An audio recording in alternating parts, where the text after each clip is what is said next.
Hello and welcome to the Road from Emmaus podcast. I'm Jason Lowe, joined by Andrew Chow, and we are two totally ordinary Catholic guys hoping to share our journeys. Like the disciples on the road to Emmaus, we've each encountered Christ in our lives. Join us as we talk about what comes next. It's Lent, which means it's a season of even more contemplation and reflection than usual. On today's episode, Andrew and I try to share some perspective on how to keep our sights on God and heaven when going through the stuff of life: joys, challenges, consolation, desolation. Hope you enjoy the episode and have a blessed Lenten season. So it has been a hot minute since we last recorded our last episode. I have to take full blame for that one. It's been super busy for me. It's the busiest time of year for me at work. And before anyone asks, I'm starting to grow a pet peeve where as soon as I talk about me being busy at work during March and April, and because people know I'm an accountant, their first question is like, "Oh, are you busy because it's tax season?" And I need people to know, the 5 of you that listen, that I'm not a tax accountant. So the reason why I'm busy is not related to it being tax season. Okay. So I need everyone to know that. Please and thank you. No, but yeah, it's been really busy at work. I don't remember if I said on the podcast actually, so I actually got a second job, a part-time job, working at St. Paul's Basilica in downtown Toronto, doing their bookkeeping. If you're not familiar with what bookkeeping is, it has nothing to do with like a library or actual books. It's kind of it's like accounting, but in the sense of, we're just more so taking care of the numbers and financials, less in-depth analysis and whatever. So, I've been doing that. I started that in mid-February, actually, and it's been good. I think the idea behind it was I just kind of wanted to make use of my spare time a little bit better. So when I saw the job posting on the Archdiocese website, it said part-time hours, 7 to 8 hours a week kind of thing. And I was like, that's pretty manageable. And even in my interviews with the pastor, he was saying that like for someone, I guess with my expertise, he probably expects it to be 4 to 5 hours a week, which I can see. But I guess I didn't realize the substantial amount of upfront cleanup work that would be needed. Because it's been a while since they had a bookkeeper. They didn't have a bookkeeper since I think it was October. And so more or less 3 to 6 months worth of cleanup, with some deadlines that are now late. So anyway, that's why I've been super busy. But it's been good, in the sense of I do like that I'm finally able to use my financial expertise, gifts that God gave me in service of the church, which is something I've wanted to do for a long time, to be honest, because obviously this is a podcast, that's nice. Other ministries I've been involved in, but nothing really strictly related to things like finance and accounting. Right. So I wanted this for a while, and it's much better than spending my free time like playing games and whatnot. So it has caught up to me a little bit with how busy both jobs have been. And even you're like, "Hey man, we don't talk anymore." I'm like, "My bad." But hopefully, I think I still have another month to go, but once April is done with, not because of tax season, things will be back to normal, I think, and I'll be enjoying life again and what they call a healthy work-life balance. There you go. Yeah. I think it's so nice that you're able to bring the two worlds together, though, right? Yeah. Because it's something not everyone gets to have. I know it's something that I've thought about too in terms of like the work that I do. It's there's different impacts that will happen in people's lives in general, but not necessarily in the same way where it's like directly related to the faith, and that's something that I'm hoping for at some point too. Yeah, for sure. Your update. So you went to Vancouver for a week or two? 2 weeks. 4 weeks. 4 weeks. That was close. This is how much we don't talk, clearly. Yeah, I was in Vancouver for all of February. That was really nice. Yeah. It was a good trip. We went because flights were cheap, and also because I love my parents. Two very good reasons. Yeah. It was $250 for a round trip. Nice. For those of you who don't fly to Vancouver often, that's like a quarter of the price. Like it's like a way cheaper than it normally is to fly to Vancouver. So that was really nice. I love that you listed it as because the flights were cheap, and then because you love your parents. Yeah, 100%. Needed to be. But yeah, it was really great. It was warm there. It's not like it's snowing in Toronto while we're recording right now. It's end of March and it's snowing. Makes no sense. But yeah, it was a really nice trip. Though it's nice to be back home. Nice to be working in the same time zone that you live in. True. Because all my experiences with that have so far have been that you just end up living in 2 time zones and just always being tired. You were up at like what, 6 a.m.? Up at 6 a.m. and then you still sleep at like normal Vancouver hours because you want to spend time with family, and then it that sucks. Just gets long. It sucks. Okay, so I mean, let's get into it here. We are in the middle of Lent, and so we kind of wanted to do somewhat of a Lent-centered podcast. Again, since I've been so busy, Andrew did like 100% of the prep here, so thank you for doing that. But I think the couple of things that we wanted to hit on today, we've talked about this before in terms of our spiritual relationship with God. But consolation and desolation, we kind of want to bring that up again, just because this is very much a season where those things might become very relevant. I mean, obviously during ordinary time, during your regular course of life, you're going to go through things like consolation and desolation. Yeah. But I think during this period, especially of reflection, which is Lent, that's something we want to dive into a little bit more. And then maybe just kind of talking about it in a more Lenten context. You want to expand on that? Anything? So I think it's kind of reminding us like why Lent is so important. We know that we hit the season every year. We know that there are things that we do, but like in essence, like why does the church get us to go into this penitential season every year, this reflection season, whatever you want to call it? What's the importance of it? Why is it significant enough that it's the longest non-ordinary time season of the year for us? And I think, when we talk about consolation and desolation, 100%, that's something that happens all the time, right? This is something that happens all throughout life. But Lent gives us a particular way to kind of reflect on that, to look at that. So I think that's what we want to take a look at today. So let's start with our basic definition of what consolation and definition are, just because, in case we have any listeners who aren't familiar with that. Consolation and desolation. So it's, in short terms, it's whether you're moving towards God or away from God. It is the simplest way to talk about it. One thing that I think sometimes we lose sight of is that whether or not we're moving towards God is actually very linear. You are or you aren't. Mm-hmm. There's nowhere else you can go. There's no going sideways, meandering. Like you're either going towards God or you're not going towards God. And this is different from spiritual highs and spiritual lows. So that's an important piece as well. So from Loyola Press, when I went in to just find a quick definition, it talks about it actually asks the question: what do we mean when we talk about consolation and desolation? We're really only talking about our orientation at the bottom line. Which direction is our life taking us toward God or away from God? Mm-hmm.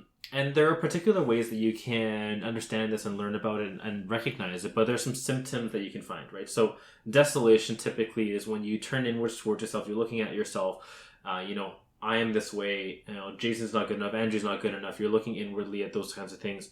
It drives us to spiral deeper into our own negative feelings, like, oh my gosh, like, I'm so marred, God could never forgive me, those kinds of thoughts. Cuts us off from community. You find yourself like, I don't know if I want to go to hang out with my friends because like, do they realize how much of a sinner I am? I can't hang out with so-and-so. They're so holy and I'm so whatever. Makes us want to give up on things that used to be important to us. Where let's say that you built a really great habit of daily mass, or, you pray to bookend your day. Let's say in my example that I try to do that, and you find when you're in desolation, you're like, oh, like I'm tired. I don't really want to, like those kinds of thoughts that come up. And a couple other pieces as well, but it really drains us of our energy. And at the end of the day, when you zoom out, you realize I'm just not looking at God anymore. That's the simple part. I'm just not looking at God anymore. I'm looking at everything else other than God. And that's what desolation kind of is. And I can definitely say, like, obviously you listed all these really good different symptoms. But for me, cutting us off from our community is one of the biggest things where the devil is trying to kind of get to you in this moment that you are further away from God, you're further away from God's grace, and he's saying, hey, you don't need that friend that you've been talking to keep you accountable anymore. You don't need to go out and kind of enjoy the company of fellow Catholics or whoever, people who are going through the same journey of sin and struggle. That's definitely something that is really key to kind of pay attention to because it's so easy to, I guess the one before that you said, to spiral deeper into your own negative feelings. If you don't have people to lean on and to pull you out of that, it's just going to be a never-ending cycle. So I like that you put that one there. No, 100%. And then on the flip side, what's consolation? Consolation is when we direct our focus outside and beyond ourselves. A lot of the time, this doesn't even happen because we want to do it. In my experience, at least, consolation often happens where, I find myself doing particular things and then realizing afterwards, like, oh, it wasn't really for me. It was for like loving my wife, you know, and that kind of a thing. It lifts our hearts so we can see the joys and the sorrows of other people, really build that empathy, bonds us more closely to our community. So we find ourselves reaching out a little bit more, kind of building that relationship. Generates new inspiration and ideas. You find, you know, like, oh, why didn't I think of that? Like, oh, that's a beautiful way to approach, you know, when you hear the Gospels and there are new connections that come through, right? That kind of a thing. And really, at the end of the day, it breathes life into us. And this is where really the focus is really on God at the end of the day. And it's in lots of different ways that this is happening, but we turn away from ourselves. And when we look away from ourselves, then everything around ourselves was created by God. So that's where we find God. And that's, I think, consolation and desolation in a nutshell in terms of what they are, orientation, and then how you recognize it in the symptoms. Yeah, and I think the last time we talked about consolation and desolation, we had the exact same conversation. But I do want to bring this up because even for me, sometimes I get a little bit confused or uncertain in terms of identifying what's what. And how do you differentiate consolation and desolation from things like, you know, I guess emotionally, spiritual highs and spiritual lows? The big thing is that it's a state of being rather than a feeling. So just not to be distracted by the feelings, I think is the number one piece. Proper discernment is needed to know whether you're in consolation or desolation, and discernment is almost always looking deeper. So in the Ignatian spirituality, when they talk about this, they talk about the good spirit and the bad spirit, and the good spirit tends to speak to the soul, right? It's an area of our heart that we don't typically look at, and then the bad spirit typically actually operates in the body, right? In the more carnal things. So a lot of times because of that, they can turn into distractions. This is a piece that I think takes a lot of time to develop in terms of that being able to have that on your radar. But I would say number one is just to take emotions somewhat out of the equation altogether is probably a good starting point. It's not that emotions are useless in this whole thing, but it's just that to the untrained eye, quote unquote, it can become a distraction more often than not. And really to look at the other areas, right? So things that come to mind for me are when you look back in your life, where were there decisions that were obviously good for your life? You know, things that you did that were obviously good. And what kind of surrounded that moment? You know, what did that in a sense feel like? But more overarching, what was the scenario? And looking for those kind of hints that God gives you. Because I think I mentioned this before, but God speaks to all of us in our own particular way. And I think to further quote unquote debunk this association with consolation, people might think like, oh, spiritual high or happiness kind of thing, but I think, you know, you can also be quote unquote happy when you're in a state of desolation. It's a kind of false happiness. You feel like in the moment it's like, oh, this is everything I've ever wanted, things like freedom, you know, people who have left the church like, oh, I'm so free and all that, but it's a false happiness, right? What's real in that specific example is that they've left the church, they've become further from God, and so they are in a desolate state, even though they are quote unquote happy. On the flip side, you can be in a state of consolation, but also be in a kind of negative, what you would call a negative emotion, whether you're upset or sorrowful or something. You can have that kind of emotion or feeling, even though you are actually super close to God, because you know so much of our faith is rooted in suffering and Jesus redeeming that suffering, which we talk about again on many of our episodes. Because that is the core of our faith, it's not surprising that you can be at your closest to God, even though you're going through something that in the moment feels really terrible. For sure. So I think just to kind of further hammer home that point of, you know, emotion shouldn't really be associated with consolation and desolation. And the way I like to look at it, if it summarizes anything, is that if you anchor yourself looking towards God, looking at God, God is the anchor. And just directionally, if you're close, you're in a state of consolation. If you're far, you're in a state of desolation. Yeah, no, 100%. And it's also how easy is it for you to look at God? I think that's for me, that's a litmus test, right? Is, am I looking forward to going to Mass? Or is going to Mass kind of a situation, right? In the latter, I'm probably in a bit of a state of desolation where, you know, even being in a state of sin sometimes, you still look forward to going to Mass. But when you're in a state of overall desolation, you just point it elsewhere. It's like, that's when Mass feels like a chore to me. And I think this is a really good time for us to pivot to look at why we're bringing up consolation and desolation anyways, is really looking at in the spiritual life. I find oftentimes there's a pendulum here. Yeah. You swing in and out of consolation and desolation, and also you swing in and out of how you react to the consolation and the desolation. Particularly when we actually are focused on whether we're in consolation or desolation, where it can, I think, easily turn into a state where what I am drawn to is the feeling of the consolation rather than the fact that consolation is drawing me closer to God. I don't know if this is something you've experienced before. Not quite directly. What I would say is that I think in what you just shared, the idea that you're drawn to the feeling of consolation is actually related to what we just talked about. Yeah. Don't get hooked on the feeling, not to use the phrase, but, get hooked on understanding that, like just your closeness to God, regardless of how you're feeling, should be something that you're just constantly striving for. Yeah.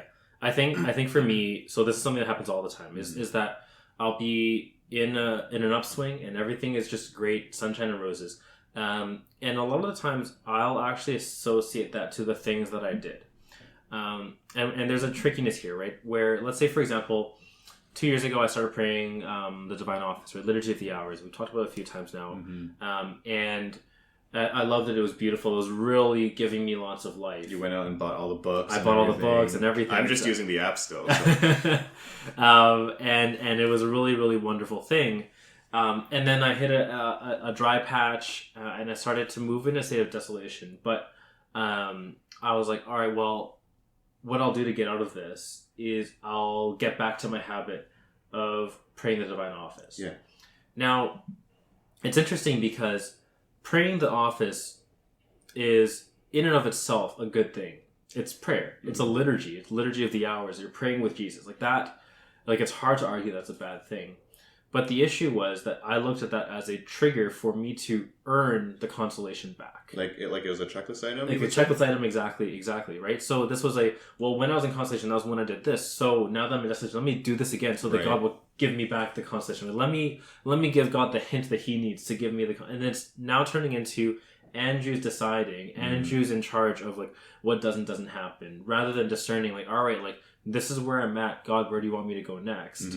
It was really, all right, this is where I'm at. Well, last time I wasn't here, this is what it was. So let me now take the reins, right? So I think that's a really, really big piece here in terms of, finding that balance of how do you know that you are moving into a state of consolation because you're following God's will versus you're recreating the feeling because it's your will. Constant discernment, right? I actually think we talked about this in one of our last two podcasts on the marriage thing. Just might as well just be our podcast title or something, but like constantly discerning what is the motivation behind whatever thought you have, whatever action that you have.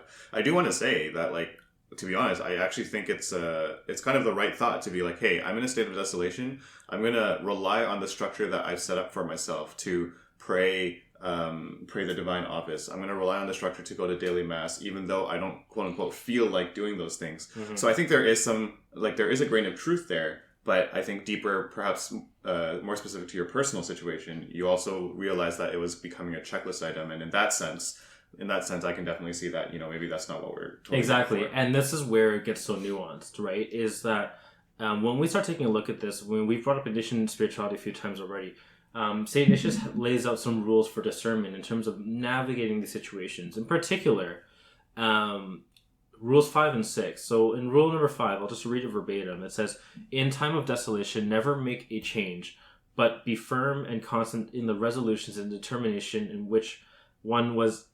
Oh my gosh. But to be firm and constant in the resolutions and determination in which one was the day preceding such desolation, or in the determination in which he was in preceding the consolation. Because as in consolation, it is rather the good spirit who guides and counsels us, so in desolation, it is the bad who counsels, with whose counsels we cannot take a course to decide rightly. Commas are important. Commas are important. Yeah. So, if I paraphrase this, basically what it's saying is basically what you're saying. What you just said is that the decisions that we made to go into consolation, or the decision that we made when we were in consolation, oftentimes it's a good decision, right? So the decision to pray the Divine Office, decisions to go to daily mass, often those are good decisions. So staying true to that determination, perseverance is a good thing. But the flip side is the new decisions that come forward those are the ones we want to be careful with, because when we're in desolation, that's when the evil one is able to really come in and influence in with more power, right? And I think that's really interesting, because in this day and age, I feel like the culture has very much shifted to being very reactionary. Yeah. And there are good things and bad things with that. Like, just in a general sense, I feel like that's made us a more innovative type society. Sure. And we've made more advancements and, I guess, think more progressively, whatever that means. But on the flip side, I think it's interesting because sometimes you make all these reactionary decisions, you just end up flip-flopping back and forth. Yeah. And you start basing those decisions on how you're feeling at a particular point in time. Exactly. And for me, like, because I'm not someone who is as emotional or whatever, or feels as much, like my kind of go-to mentality has always been like, let's give it some time, like, settle down, let's think about it. It doesn't mean that you can't push for change or push for innovation. Make sure you properly think through it first, kind of thing. 100%. I think it's it's flavor of the month kind of a deal, and that's really not the way that we're going to be able to progress forwards. And a big reason I think of that, I think why that's important. Oh my gosh, I can't speak today. You're speaking like me. I know. Well, anyways, is that the time that we're looking at is really different, right? So, like, the time that God looks at versus the time that we look at. For us, like, every time we're in these situations, it's a microcosm of like everything ever that's happening. But then for God, like, this is a drop in the bucket, right? There's a lot more to what's happening. So God has given us a hint when we're going into the consolation in terms of what will help us. And there is good there, but we don't always know what the good is. And I think that's the point here, is that, you stay in the determinations, but what it doesn't say in this is that, and this is kind of where rule number 6 comes in, is that the decisions that we made aren't necessarily going to be the things that get us out of that desolation. It's just saying, look, you made a decision in consolation, or you made a decision that moved you into consolation. That's a good thing. Don't let go of that just because you're in desolation. But the flip side is, now let God take you out of desolation. Right? And I think that's the part, right? So the rule number 6 says, although in desolation we ought not to change our first resolutions, it is very helpful intensely to change ourselves against the same desolation, as by insisting on more prayer, meditation, and on much examination, and by giving ourselves more scope in some suitable way of doing penance. Okay, so this is us now saying, all right, we made a decision. It's good to keep those decisions, but also we need to open ourselves to the things that we know are from God, like meditation, good examines, prayer, penance, right? So these are things that might sound familiar. This is kind of what Lent is, right? So, well, let's dive into that, right? Like, because I think even before we kind of bring the whole Lenten thing into our discussion of desolation and consolation, I can speak just as from a reflection standpoint. Like, my Lent, what I've been trying to do is spend a bit more time in prayer. So I don't normally pray the Divine Office, but I've been doing morning prayer and night prayer every day since Lent started. And yeah, I mean, I think it's been good for me to kind of get back into the habit of, because as part of Compline night prayer, you do a short examen, essentially, an examination of conscience. And so it has been good for me to look back on my day, and I can definitely say, like, even last night, even in the last week, I'll pick out moments where I could have been, where I was like, oh, I should have approached this differently, or I should have spoken to this person differently. I shouldn't have been so dismissive. Or on the other hand, I'll be like, hey, this was actually a really joyous moment in my day. I'm so grateful for this person or what happened. For sure. And I can say, we're beating a dead horse here, but like, by doing that examen, it really helps me to internalize the things that I need to do to become closer to God. Whereas if I didn't, otherwise I would have just like read another article on Twitter and then gone to sleep, kind of thing. So. No, for sure. And that's exactly it to me, right? Is that in that pendulum swing, when you're in this moments of desolation, that's when it's the toughest to recognize the grace coming into your life, right? And those graces realistically are the way that we will reorient ourselves towards God. If we are able to humble ourselves and recognize that, we're not the ones that are going to pull us out of desolation, God is, then that also means that we need to open ourselves up to let God do that for us, right? So again, it's maintaining the same things that you're determined about. So to your point, when I was looking at praying the office and going to daily mass, like, those aren't necessarily bad things. I should persist in those. But realistically, when I look back at all those moments, it was always some new grace that God brought into my life that taught me how I can move on, such as learning that, all right, like the way I was able to pray, and I think I mentioned this in a previous episode, the way I was able to pray the office and go to daily mass in my unmarried state was different from now. Yeah. And you know what, like that's a good thing. Like I have beauty that I can find in the office when I'm able to pray it, but that doesn't have to be something that is my entirety for my vocation as a married man. And so God brought that into my life in a particular way, but it was only because I stopped trying to say, all right, like let me lay out the reason why I'm going to get out, like let me write an action plan for me to get out of desolation, you know, and really just started saying like, all right, God, like I don't know what it is. Yeah. Sure. Like show me what's going on. So with this change in season, with Lent, now that we're in the middle of it, whenever we talk about changes in seasons, even in terms of the weather or in terms of like, you know, entering Christmas season or whatever, it's an opportunity for us to kind of change the way of thinking and kind of do a refresher in some kind of thing. For Lent, how do you think we can use this season to kind of realign ourselves to God? I think it's a good season to have that reminder of what are we pursuing anyways. That's how I've been taking this Lent, right? Is really, you know, this is an annual time for me now to look back at what was the original goal. The original goal wasn't to get better at praying X prayer. The original goal was to get to heaven. And so really the question turns into like, what is in my way? What can I find that's in my way that has become, whether it is, well, I've been so focused on praying the office that I've ignored my wife. Right. Like, all right, well, that's clearly something in the way. And to kind of move into a place where through prayer, fasting, and almsgiving, these are three ways that we can really kind of encircle that thought, right? So with fasting being what is something when I look at myself that I can get rid of, which is a barrier between me and God. And really, it doesn't have to be a huge vice. It's really just what is there that I can do to kind of gain more control over the carnal side of my my spirit, so that I can pay attention to the spiritual side. Prayer, what can I do actively to pursue God? And then almsgiving, what can I do in terms of charity with my community to make sure that I'm not isolated, right? We look at those definitions of consolation and desolation. Specifically, it said that desolation is moving away from community and consolation moving towards it. So how do I build that community around me? And then the final thing being, you know, just understanding that we need to have that desire for God, right? So for me, I can speak about it is a constant struggle for me to think about what it feels like to be yearning for God. I think just because of what I said earlier, like I'm not someone who is constantly based on how my emotions run hot or cold, and so it's always been a lifelong struggle for me to be like, hey, like God, are you actually there? Right? Like God, I can't actually feel you there. Like I can feel Andrew here on my right here. But I think if anything, that's been a key part of my faith, because it's sort of like, because I don't have that tangible amount of person with right in front of me, it necessitates that I have a stronger faith in God. And I mean, that's the good thing, or that's the good side of it. On the flip side, sometimes it's like, oh, I'm like Thomas the Doubter kind of thing. It's like, God, are you even there kind of thing? So, well, you know, I think this Lent in particular, one thing that I realized is how much fasting helps us with this particular piece. In particular, you know, one misconception or thing that's just not taught enough is that when you fast unless you're fasting from a sin, you fast for every day except Sunday.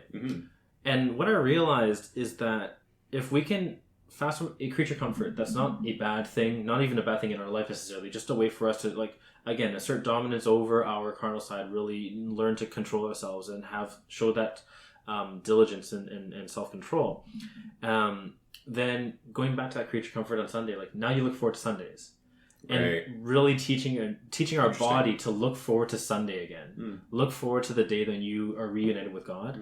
I thought that was really cool, right? It's like, because this is probably the first year when I've just picked a small thing to give up. And I was just like, all right, like, here it is, God. Like, it's nothing crazy, but this is what I'm doing. And then, like, really, it's like every Sunday I'm like, oh, this is great. Oh, this is great. And I was like, oh, wow. Like, the day when I get to come back to God is great. And it's been really, really beautiful, because it's a new way for me to look at Lent. Because now I can say, like, all right, next year when I come back to Lent, it's like, how am I going to do it this year? How am I going to remind myself to look forward to the Lord's Day this year? For those wondering, that was not my dog barking. We're actually at Andrew's place, in case you can't tell, and that was a dog barking in the hallway. But I think the dog agrees with what you were saying, right?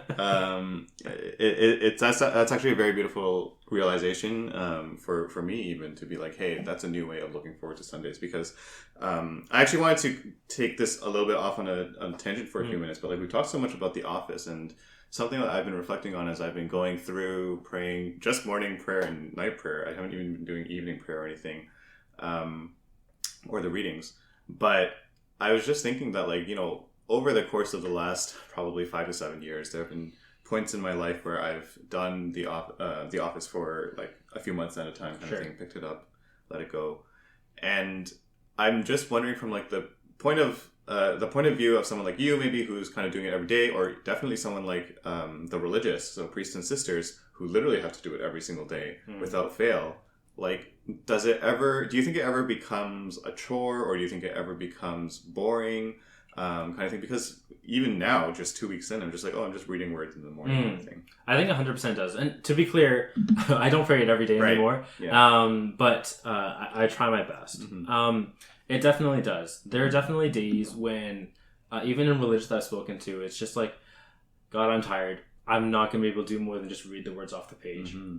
But this is it. And what's really beautiful is that it becomes a different type of prayer. It becomes a prayer of humility. Yeah. Right? It's just like God, like, in my pride, I think that I'm too tired to pray this properly, but hey, what is proper anyways, right?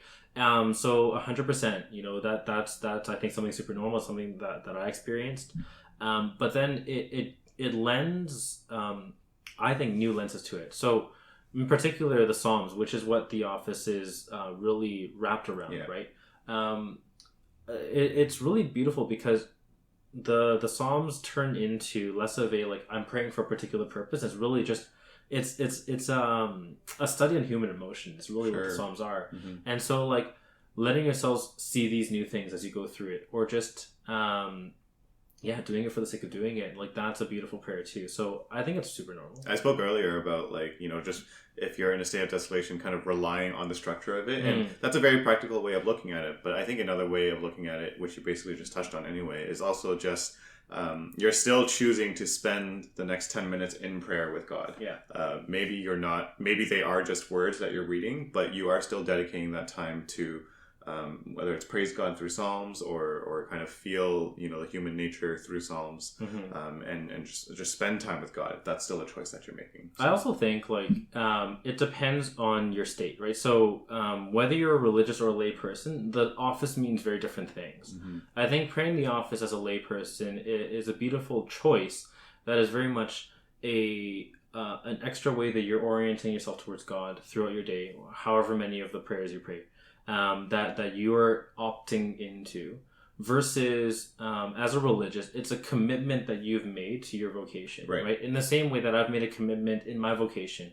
So there will be days as a married person where you come home and it's just like interacting with your loved one, it just feels like a chore, in the same way that praying the office would feel like a chore. And it's like that's super, super normal, but that's the thing you got to get through because this is the vocation. This is it. There's more to the tradition than what you're seeing in the moment. Kind of going back to that microcosm comment. Right. God's looking at the entirety of the vocation, and this is something important for you. So I think it depends on who you are and what you're doing with it too. So as lay people, I think we don't need to feel that same pressure of like, it's not a sin for us to not pray evening prayer. Yeah. It is for Father Raph, who's been on the show, So there's different gravity depending on that as well. All I heard in what you just said was that talking to Cherry is a chore. She's in the next room, so she probably hears this, but you might hear from her after. All right, so let's bring this back and wrap it up here. So just in terms of starting now, right? Yeah. What are some ideas that you have? Yeah, I think if anyone's listening, and let's say you've gone through Lent and you haven't gone through all three of prayer, fasting, and almsgiving, the first thing is asking whether or not you know what you're looking forward to in the Christian thing. So that thing that we talked about at the end there, yearning for God. Are you yearning for God? Mm-hmm. And if you are, then great. Continue following that, and that will guide you to what you want to do in terms of these three. If you don't, bring that to prayer. Yeah. I know coming into this Lent, I wasn't sure what to do. I really was like, God, like I feel like this is kind of the space that you need me to reflect in, but like I don't know what fasting leads me to bring my interior and exterior together. Yeah. I don't know. And then what my director taught me was, well, like, that's what you bring to prayer. Then it's just like, God, like, I can feel like it's just a space, but I don't know what it is. Yeah. So bring that to prayer. The second thing is there an area that you know you ought to fast or abstain from, that you're just like, I just dread doing that. Every time it comes to mind, it's like, yeah, I probably should, but that's going to be so tough. Do it. Basically, it's tough, but it's also low-hanging fruit. Exactly, right? If it's so obvious, if as I'm saying this, something comes to mind, like, there's a reason why, you know? So just do it, and you'll find grace. And then the third thing is, a lot of the times when we look at this, I think we think of vice. We look for, what is this major sin that I need to cut out, whether it's pornography, whether it's XYZ. Mm-hmm. If that isn't obvious, then flip it around. Look for where God speaks to you the most in your life. Look for, what are the moments, whether it's in friendships, whether it's in art, in music, whatever, where God speaks to you the most in your life. And then start exploring, is that permeating the rest of my life? If not, what's in the way of that happening? Mm-hmm. And then that might bring you to a good spot. Mm-hmm. All good things, I think. And I can definitely speak to, or even expand on what I was saying earlier about how feeling the presence of God has always been a struggle for me. Mm-hmm. This whole idea of yearning, I have been bringing that to prayer, especially in the last few years as I've become even more and more aware of this, where it's kind of like, God, I need to feel you. I need to, like, make yourself present to me in whatever way it is, whether it's big or small. Mm-hmm. Make yourself present to me. And so really, all of these things, it's just bringing all of them to prayer, working through it with God, right? This is not intended to be a one-way relationship. It's a two-way relationship, two-way conversation, and God will make it prevalent to you what it is that he wants you to work on or to do for him, so that ultimately you can just be closer together. Yeah, and listen, like, hold God accountable. There's, I think I've said it before, probably last year, that you can be very direct in your prayer. You can say, like, God, like, look, like, I get it. I know that I need to be here, and I'm here. I'm trying to do my part of the part of the bargain. Come to the table. Like, show me how you're coming to the table. You can be very direct like that. That's not a bad thing. Mm-hmm. It's something that's taboo in our parent generation in a lot of ways, but it's really an okay way to pray. It's like, God, like, listen, like, help me, like, within a week, just show me something. Mm-hmm. You can say things like that. It might not necessarily be what you're looking for, but vocalizing things that way too, that are in your heart, can also help us. So just, if that's what's there, just say it. Many of the saints wrestled with God. Mm-hmm. And that's how they got to sainthood. Yeah, right? Exactly. So I think that's where we'll leave it for now. Mm-hmm. We're halfway through the Lenten season. Hopefully everyone is doing okay. There's another half to go, kind of thing, as we look forward to Easter and to the resurrection of our Lord. If you haven't started in terms of Lent, it's not too late. There's no too late or anything. It's the whole 40 days or whatever. But hey, if there's 20 days left or there's 10 days left, and you feel like, hey, if there's something I want to start doing, by listening to Andrew and Jason's podcast or something else, whatever it is, ultimately it's the Lord planting a seed in your heart. And so just kind of water that seed and make that thing happen. Make it your Lent. Make it your Lent to become closer to Christ in whatever way it is. I think we'll leave it there. Let's continue to pray for what's going on in Ukraine, that the Lord will have mercy on even those participating from the Russian side, but also for everyone who is affected in Ukraine, and whether they're there physically or they have family, all of those people. And so we'll leave it there. Hope everyone is doing well, and we'll talk to you next time. Stay safe, everyone.